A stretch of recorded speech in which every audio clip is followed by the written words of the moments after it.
अलैहिस्सलाम से पूछते, फिर जिब्राइल अलैहिस्सलाम हुजूर को बताते कि ये फ़लाँ है, ये फ़लाँ जगह है, ये फ़लाँ मकाम है, ये वो लोग हैं। हुजूर अकरम सल्लल्लाहु अलैहि वसल्लम ने आके सहाबा इकराम को बताया कि सहाबा मैंने जगह जगह पर फ़लाँ लोग देखे, फ़लाँ जमातें देखी, फ़लाँ वाक़ियात देखे। हुजूर अकरम सल्लल्लाहु अलैहि वसल्लम फरमाते हैं कि मेरी एक जगह से गुज़र हुआ, मैंने एक शख्स को देखा।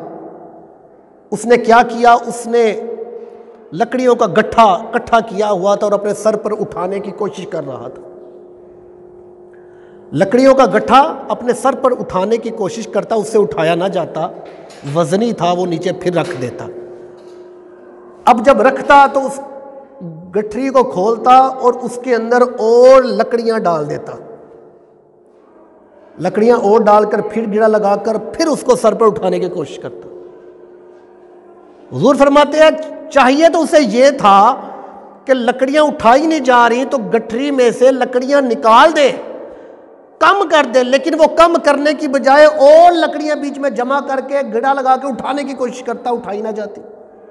फिर वो ऐसे करता और डाल देता। तो हुजूर ने फरमाया जिब्रील ये शख्स कौन है, ये क्या मामला है, उससे उठाया जा नहीं रहा, वो गठरी को कम करने की बजाय लकड़ियां और डालकर उठा रहा है। तो जिब्रील अलैहिस्सलाम अर्ज़ करने लगे या रसूल अल्लाह, ये आपकी उम्मत में वो लोगों की मिसाल बताई गई कि जिनके ऊपर लोगों के हकूक होंगे, जिनके पास अमानतें होंगी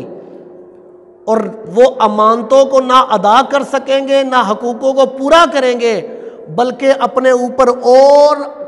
ऊपर हकूक डाल लेंगे, अपने ऊपर और लोगों की अमानतें रख लिया करेंगे, अदा नहीं किए करेंगे लेकिन और लोगों से लेके अपने आप को जमा कर लिया करेंगे, और लोगों के हकूक पे अपने पास रख लेंगे और उनको अदा नहीं करेंगे। ये उन लोगों की मिसाल